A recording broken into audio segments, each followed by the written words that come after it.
पिपी और whispering hollow का रहस्य।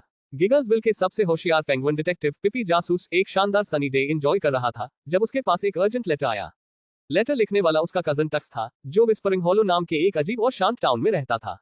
टक्स ने लेटर में लिखा, डियर पिपी, विस्परिंग हॉलो में एक अजीब रहस्य चल रहा है। हर रात किसी ना किसी के घर से उनकी सबसे प्यारी चीजें गायब हो रही हैं और सिर्फ एक हल्की आवाज सुनाई देती है जो विस्पर्स के नाम से फेमस हो गई है। टाउन के सब लोग परेशान हैं। मुझे सिर्फ तुम पर भरोसा है। जल्दी आओ। तुम्हारा कजन टक्स, एक छोटा वॉलरस। पिपी ने बिना टाइम वेस्ट किए अपने डिटेक्टिव गियर्स पैक किए और विस्परिंग हॉलो की तरफ निकल पड़ा। विस्परिंग हॉलो एक ठंडी और फॉग से भरी जगह थी जिसमें पीपल के पेड़ स्वे करते रहते थे। पिपी को विस्परिंग हॉलो पहुंचते ही टक्स मिला, जो काफी घबराया हुआ था। पिपी हर रात कोई इंपॉर्टेंट चीज लेकर जाता है, जैसे कि मिसेस प्रिकल्स पॉक्यूपाइन का फैमिली पेंडेंट, रस्टी रकून का पुराना डायरी और फ्लॉपी कैंगरू का फेवरेट कैप। मुझे लगता है ये किसी भूत का काम है। टक्स बोलते बोलते कान हिलाने लगा। पिपी ने इन्वेस्टिगेशन शुरू किया। सब क्लूज एक ही स्टोरी बता रहे थे, एक क्लॉ मार्क और एक शिमरिंग ग्रीन पाउडर हर क्राइम सीन पे बिखरा होता था। मेयर बम्बल्स को पिपी की स्किल्स पर भरोसा था। पिपी और टक्स ने मिसेस प्रिकल्स से बात की, जो एक पैरानॉइड पॉक्यूपाइन थी। उन्होंने अपनी स्पाइकी टेल हिलाकर बोला, मैंने एक शैडो देखा था जो मेरी खिड़की के पास आई थी। ये शैडो कोई और नहीं, एक जानवर लगता था, पर वो इंसान की तरह चल रहा था। रिस्टी मिस्चिवस रैकून ने कहा, मुझे लगता है ये विस्परिंग हॉलो के जंगल का एंशिएंट कर्स है।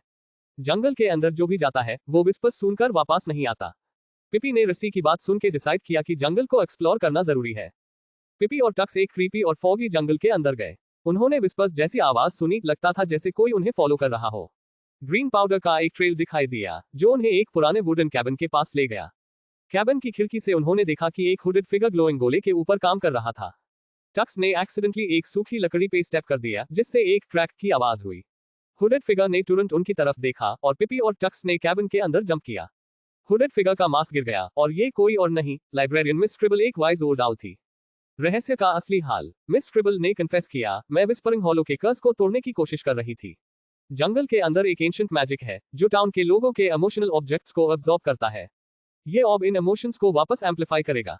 मैं सीक्रेटली काम कर रही थी क्योंकि मुझे डर था कि लोग मुझे गलत समझेंगे। पिपी और बम्बल्स ने टाउन के लोगों को इसके सोल्यूशन में शामिल करना जरूरी समझा। मेयर बम्बल्स ने अनाउंस किया, सब लोग कैबिन के पास इकट्ठा हो जाओ। हम मिलकर ये कर्स का सामना करेंगे। सब लोग अपनी इमोशनल बिलोंगिंग्स लेकर कैबिन के पास आ गए और उन्हें ग्लोइंग गोले में रखा। गोला ब्राइट ग्रीन लाइट में बदल गया और विस्पर्स का सिलसिला बंद हो गया। मेयर बम्बल्स ने पिपी और मिस स्क्रिबल का शुक्रिया किया और एक ग्रैंड पार्टी ऑर्गेनाइज की। मिस स्क्रिबल को विस्परिंग हॉलो का ऑनररी हिस्टोरियन बनाया गया और अपना पिपी एक नए एडवेंचर के लिए तैयार था।